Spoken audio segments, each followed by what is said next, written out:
It's great to be back in this room, and particularly on the eve of the primary which you're hosting. It's a very exciting time.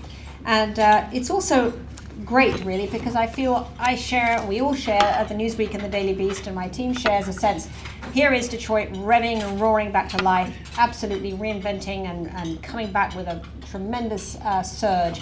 And we also feel that we're in the middle of a big turnaround that is also taking a great deal of effort. So we have this kind of, should we say, turnaround empathy, and a sense that we're all kind of sharing the same energy, which is having to reinvent and having to come back stronger than one was before.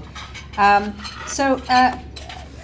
Newsweek Daily Beast company has never really is doing something that has not really ever been tried before. Most digital companies are, many of them anyway, are either sort of standalone, they've started from a standing start, they're digital companies, and they don't really get involved with print. Or you see all these major print companies adding a digital sort of add-on to their companies. We've done something completely different. We have taken the thriving, feisty Daily Beast and we have merged it with the deep, legendary print magazine Newsweek. That has never been done before, because what we're doing is we're taking all that energy and verve, if you like, of the Daily Beast spirit, and we've actually merged the two companies. We now have one staff doing both.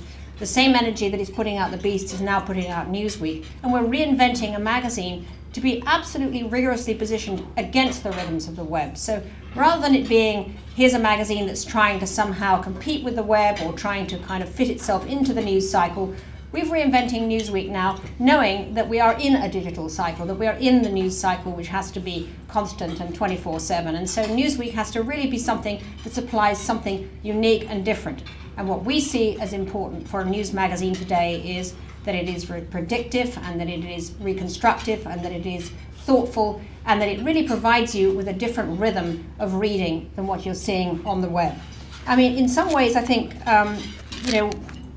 we've really got a new ecosystem going, because what we have is, in the morning you can get from your Daily Beast, you'll get your cheat sheet of the news in the morning.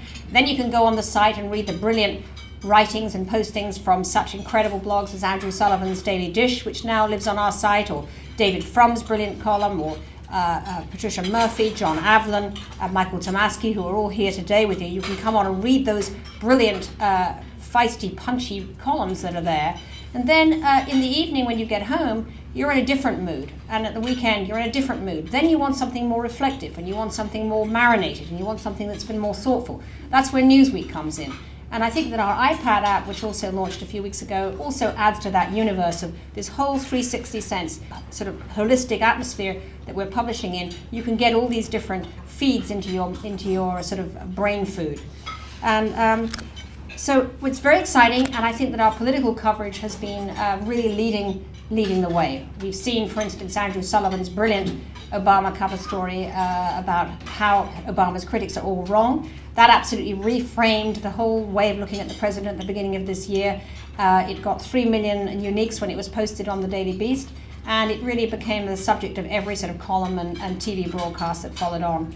We're very happy today to have our team with us. I think we do have some of the most politically astute writers in American journalism today. They're all with us, and they've chosen to be with us, I think, because they do feel that they can get an audience which is both intense and excited, and at the same time thought leaders who want more than simply the news bites that they can get just as quick hits when they log on elsewhere.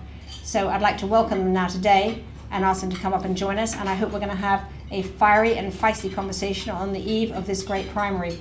And I thank you once again for having us come and inviting us and hosting us so graciously today.